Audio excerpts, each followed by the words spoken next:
Welcome to the PEARRM Services YouTube channel. Please be sure to like and subscribe and stay tuned for weekly updates.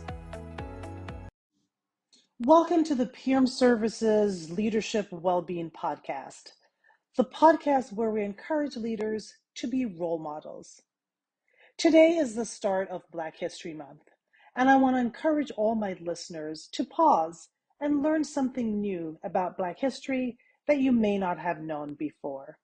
I really admire leaders who post and forward posts that have already been posted, but one of the best ways for leaders to continue to be role models is by learning more about different groups of individuals and certainly learning more about the different reasons why certain days and certain holidays exist.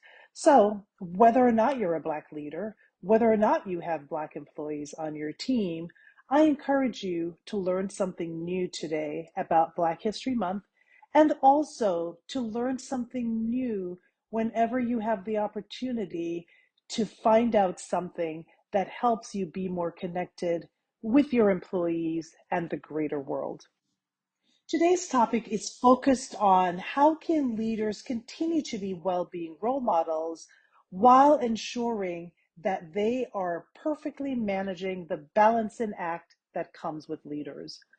And I say perfectly because we know that's not possible. However, it's important that leaders strive to continue to be very focused on how they're balancing everything that comes with leadership and how they're role modeling their balancing act for their employees. The three things that we'll talk about today is how leaders make the best judgment, how leaders juggle all of their priorities, and how and when do leaders justify the decisions that they make. So we'll focus on judge, juggle, and justify, and how the best leaders, the leaders who are the best role models, manage these three day in, day out. So let's start with the first one. Judgment is crucial for any leader. Executives regularly make judgment calls, and they are usually forced to do so in a time crunch. And so the importance of leaders making the right judgment call can really say a lot about how they lead and can also set the right or the wrong tone for their employees and the organization as a whole. So some of the ways for leaders to make the best judgment call is to lean on their experiences and recognize when they're lacking experience and knowing where they have expertise available to them, either on their team, from a mentor, or from an executive coach. The best leaders know and understand how important it is to make the right judgment calls. And they understand that making judgment calls regularly and timely is really important to the business. And so the leaders who pause to ensure that, one, they are surrounding themselves with individuals on their teams who have the expertise that they themselves might lack, will set themselves up for the instances when they need to make judgment calls. Some judgment calls are pretty urgent. And so that's why leaders need to be the most experienced individuals on their team. But another part of being a really experienced leader is knowing when to ask for grace, knowing when to ask for a little bit more time, and knowing when to pause and reach out to the experts that are available to those leaders to ensure that the right decision is made. Judgment calls are important, and they are a part of helping to set the organization up for success. However, leaders should give themselves some leeway to fail, but also to learn from those failures. So a leader who makes the wrong judgment call, it's really important for them to recognize and learn from that and teach their employees, teach their team the reasons behind their calls, the reasons behind the urgency or the decision overall, and also the lessons that were learned, even when the judgment calls were the right ones, but especially when they were not the right ones. Leaders who are transparent and letting their employees know that they are a part of the decision making call, even though the leader makes the final decision, will help to empower that employee to continue to ensure that they are focusing on overall business strategy, overall business outcome, and the role that they play, even if it's not a leadership or the biggest role within the organization. So leaders ensuring that they make the right judgments should surround themselves with the right individuals and be transparent about the judgment calls that they make. The other ways that leaders ensure that they balance their leadership duties is by ensuring that they are juggling all of their priorities. I read recently where leadership juggling act is like having many balls in the air all at once. And many leaders that I've worked with over the years have described that as the reality. What is important is ensuring that when a ball needs to drop, it is the right one. And leaders who are really focused on their overall well being and the well being of their team should ensure that well being is not a ball that continues to drop, and that if it does drop, there is a plan to pick it up and get it back in the air. So, a leader who is really focused on ensuring that they're being successful and that their success is able to be duplicated by their team will ensure that they continue to be transparent and communicate clearly.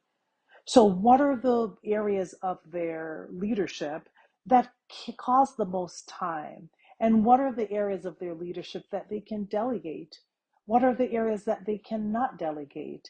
And how do they set themselves up for success to ensure that the juggling act is not the normal course of life and that dropping various balls is not how they operate on a normal basis? So that might mean leaders really focused on the development of their team, recognizing where they have expertise currently, and also recognizing where they're missing expertise, and focusing on getting the team to the right place to ensure that they have the right support so that they themselves and those on the team can focus on truly taking care of themselves and working at their very best for the organization. Leaders who are always juggling and always dropping balls will ultimately have something significantly suffer. And those leaders tend to get to a point of burnout.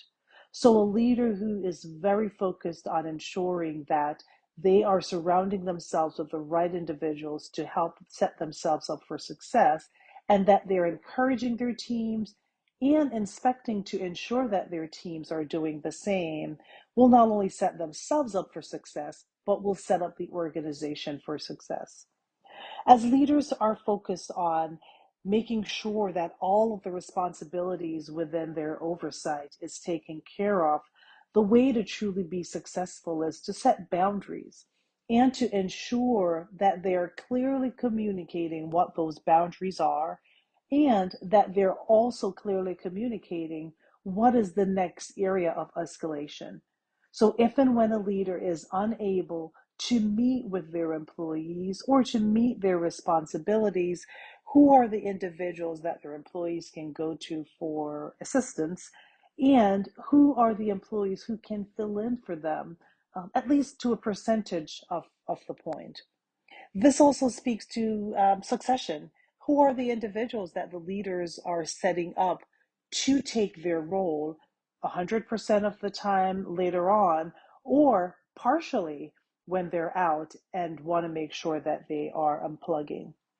Part of juggling too is recognizing when everything needs to drop and recognizing when there needs to be a pause and a reset. But the best ways for leaders to do that is to ensure that they're clearly communicating and that those who are affected by the work that they do, all of their stakeholders, clearly understand when a pause is happening, why the pause is happening, and when there will be a restart. So the best leaders make regular judgment calls. They juggle multiple responsibilities, but they're also great role models throughout the process. The next thing that leaders do is they justify. While leaders make sure that they are assessing the way that they work, they also ensure that they are aligning their justification to the organizational goals. They are providing feedback to stakeholders so there's clear understanding for the judgment calls that are made and the different ways in which the leader has made the decision on when or when to or when not to juggle. It's also important that leaders are clearly sharing with their employees how and when they make justification and why it's important to share, even when you don't need to. So while there are certain decisions that a leader make that are important and need to be justified, there are others that need to be prioritized. And not everyone has visibility to the reasons behind decisions that leaders make. And so a leader who's taking the time to say, I made this judgment call because I chose to drop this ball because I'm choosing to step back and reset because giving that full picture will truly help others clearly understand the decisions that the leader makes, but also better respect the decisions. And it also gives them an opportunity to ask for clarity if the justification isn't clear, and also to themselves learn ways in which they themselves can ask for grace when they need it, and also themselves adjust and make decisions in different ways, ensuring that they're justifying it along the way. The best leaders know that even though they do not need to communicate up, down, and across the organization, doing so is a better way to build trust within the organization and a better way to ensure that teams are aligned. So the best leaders ensure that they assess all the decisions that they make. They align the outcomes as much as possible. And they justify these decisions and they ensure that they are sharing the different opportunities that they had to make different decisions and also sharing why they have made the decision they've made. In justifying, leaders should be ensured that they're not defensive in doing so, but that they're very clearly showing and articulating that the decisions that they made were the best ones that they could make based on what they have available to them. So, based on all the data that's available, based on their skills and their knowledge, based on the support that they have on their team, and based on everything that they have available to them, financial, time, all of the other factors, this was the best decision to be made. And so they are providing that justification. While not every stakeholder will be in agreement with decisions that leaders make, even if they're clearly justified, there is an opportunity to have a two-way discussion and to also build trust. So a leader who is sharing their justification and having other leaders or employees who disagree with them, being open to hearing that feedback will help the leader make different decisions going forward or better explaining and justifying the decisions that they make.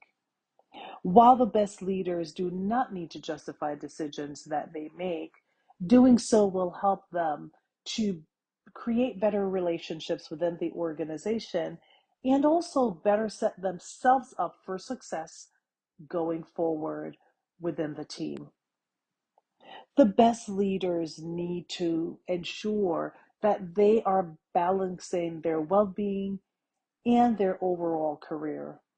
They also need to ensure that they are making great judgment calls and that as part of juggling the various opportunities available to them, they're very selective in the areas that are not being successful and any particular priority that drops. The best leaders also justify decisions that they make, even when they know they do not need to, because that helps to build trust and overall strengthen relationships with their stakeholders. Thank you for listening to this week's topic, and I look forward to connecting with you again on the next leadership topic.